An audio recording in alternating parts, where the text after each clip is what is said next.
If somebody's just starting out in this field, it's really interesting. I've had people that lit a torch for the first time and they were shaking because their fear of fire was so great. But I would remind them that the torch is directional, and as long as you're pointing it away from you, everything's cool. But I learned it by my instructor, who I was flunking out of his class actually, and about to flunk out of school. And he said, "See that welding torch over there? Why don't you learn how to use it?" Mm-hmm. And so he showed me how to turn the tanks on and adjust the regulators, sort of. And I just kind of took off with it. And I started welding coat hanger. I had a ROTC roommate, and so he had a lot of coat hangers from all his starch shirts. And so I started welding coat hangers together, and that's welding rod basically on the cheap. So I want to say that, to me,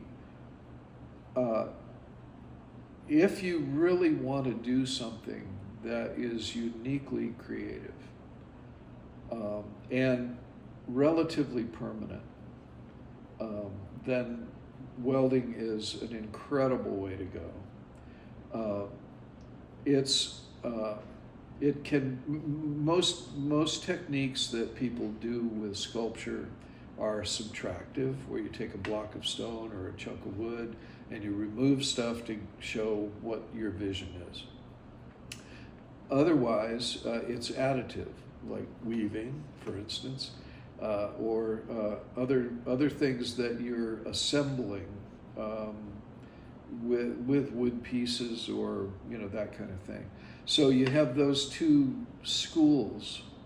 With metals, you can do both. You can build from a basic framework into a sculpture, or whatever you want to do with that in a given material. You can mix materials, and if you don't like a part of it, you cut it off.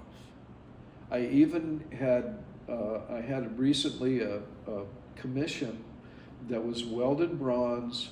I loved the piece when it was finished. I felt like the face on the person looked like one of my favorite newscasters, and I thought it was a real successful piece. And the lady called her sister. Her sister said it was morbid, and I short-circuited. I really didn't know what to do with that.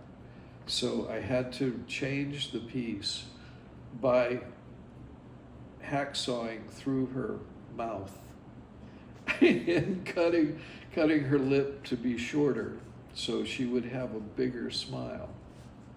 And it took me weeks to do this.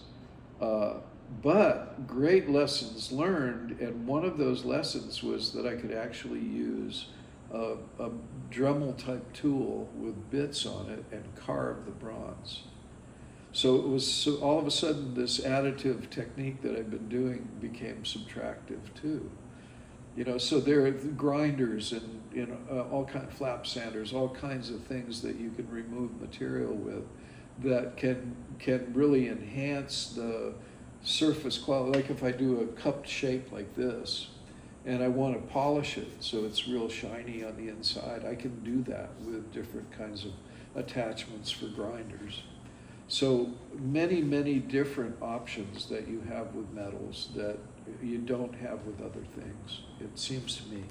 Anyway, the other thing is that you can combine. When I was in Knoxville, I did some frames for a weaver that were three-dimensional, so that they would come out of the wall and come at you, out of the wall, and it was beautiful stuff. And it was a very simple framework. I've just made it out of 1/4-inch round bar and whatever. So as long as there's not a lot of tension on it, or you can make it so that it's heavy enough that you can put a lot of tension on it. So there's a lot of versatility with metals that, if you do welding, okay, so 150 years old now, maybe somewhere in there.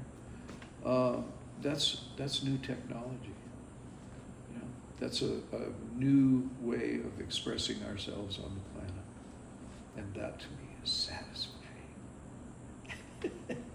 Yeah, I used to talk to my students and say, what do you want for lunch? You know? And they would stop and think of, why is he asking us this? That's a dumb question.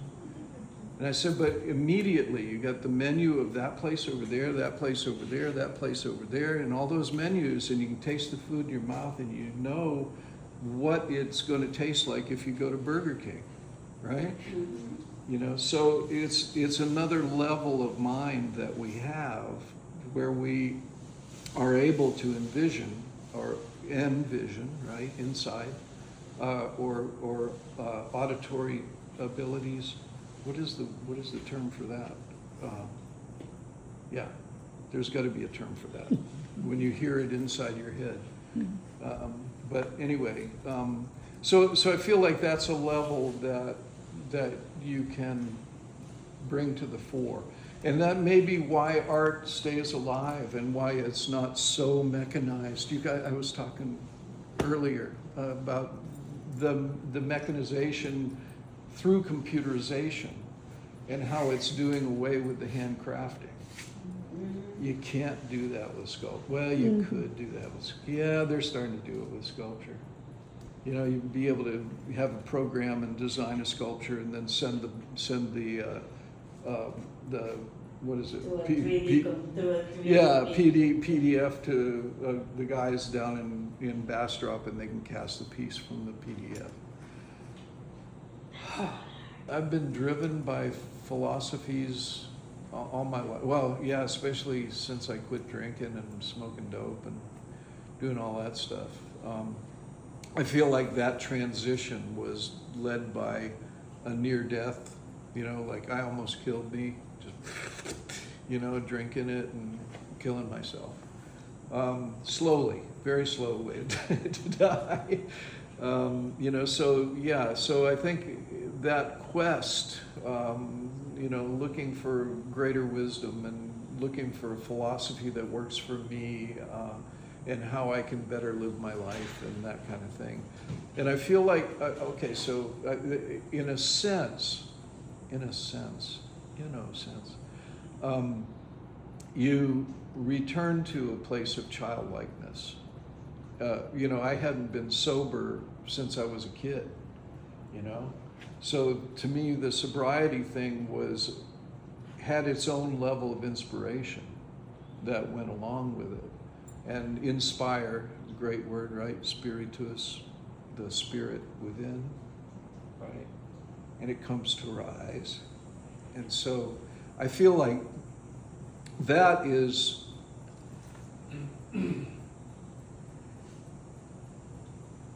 lives here, you know, and I'm sorry, it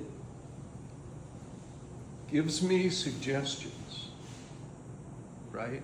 And I can see those suggestions, and I don't know, well, partly, yeah, there's a long story to that, but the ability to hear and see what it is that I feel like I need to do next, okay?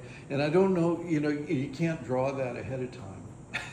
You know, so that's what makes that part of it difficult. But when I'm working, like I was just working the other day, and I thought, oh, I'll put in a rock, and I'll make a rock right here on this, and then, oh, this could be a creek, and it could be a tree here on the edge of the creek, and all of that stuff, and it's all being suggested.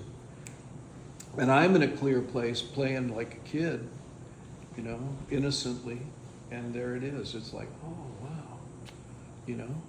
Yeah, let's play some more. Come on, man. I'll tackle this and let's move on to the next one. You know, and it's fun. It's just fun. And the music is the same game, you know, where you're playing what you hear. And it's another sensory level